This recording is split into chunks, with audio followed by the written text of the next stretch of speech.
박정훈 대령이 국방부 검찰단에 출석했습니다. 앞서 군 검찰은 지난달 30일 항명과 상관 명예훼손 혐의로 박 대령에 대해 구속영장을 청구했지만 법원에서 기각됐습니다. 불구속 상태로 수사를 받게 된 박 대령 측은 적극적으로 수사에 임하겠다고 밝혔습니다. 특히 수사 외압을 입증할 증거가 있다고 강조했습니다. 박정훈 대령님은 그래도 메모를 이제 꼼꼼하게 하셨기 때문에 타임라인이 분 단위로 이제 기록이 돼 있거든요. 비장의 무기라는 게 바로 그냥 진실이라고 생각합니다.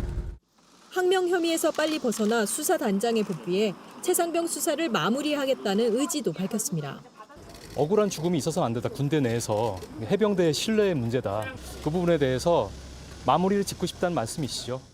하지만 고 최상병 사건은 국방부 조사본부의 재검토를 거쳐 이미 경찰에 이첩됐기 때문에 박 대령의 추가 수사는 사실상 쉽지 않을 전망입니다. JTBC 김지아입니다. 경북 예천군 수해 현장에 해병대 1사단이 투입됐던 7월 18일. 현장을 지휘한 대대장의 단체 대화방입니다.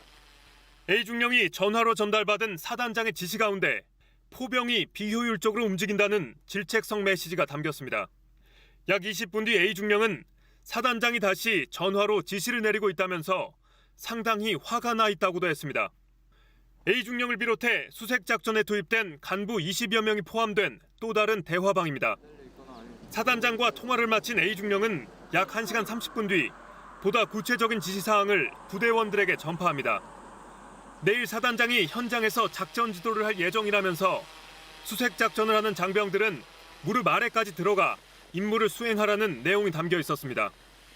임 사단장이 비효율적인 수색 작업에 화를 냈고 이게 무리한 수색 작업으로 이어졌다는 정황이 확인된 겁니다.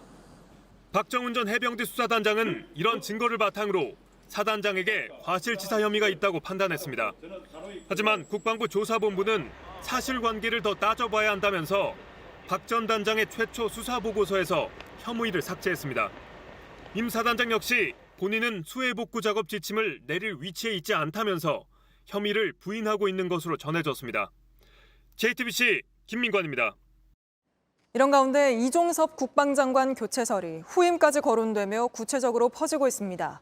교체가 된다면 북한 무인기 대응 실패 등 때문일 거라는 게 여권의 설명이지만 최상병 사건 처리에 대해 책임을 묻는 거란 관측도 있습니다.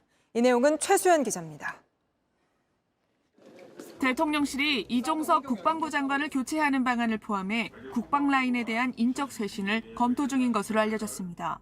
한 여권 관계자는 이르면 추석 연휴 전 국방부 장관을 비롯한 내각 일부를 교체하는 방안을 검토 중인 것으로 안다고 전했습니다. 후임으로는 합동참모본부 차장 등을 거친 신원식 국민의힘 의원 등이 거론되고 있습니다. 대통령실 고위 관계자는 JTBC에 국방부 장관을 당장 교체할 계획은 없다며 교체설을 부인했습니다. 하지만 여권 내부에선 이종섭 장관 교체설이 갈수록 커지고 있습니다. 야당이 특검 도입까지 주장하는 해병대 고 최상병 사건 외압 의혹도 이 장관이 해병대 자체 수사 보고서를 결재했다 번복한 뒤 경찰 이첩을 미루도록 하면서 시작됐습니다. 또 올해 초 북한 무인기 대응 미숙을 기점으로 국방부의 대북 대응 역량에 대한 의문도 대통령실 내부에서 제기된 바 있습니다. 한 여권 관계자는 JTBC에 윤 대통령이 그간 국방부의 대응을 비롯해 군 기강 회의에 대해 문제의식을 가지고 있었다고 전했습니다. 이런 가운데 대통령실 산하 국가안보실 임종득 2차장과 임기훈 국방비서관도 조만간 교체될 예정입니다. 두 사람 모두 해병대 수사 외압 의혹에 등장합니다. 임 차장은 사건 경위를 파악했고 임 비서관은 해병대 브리핑 자료를 요구해 받았습니다.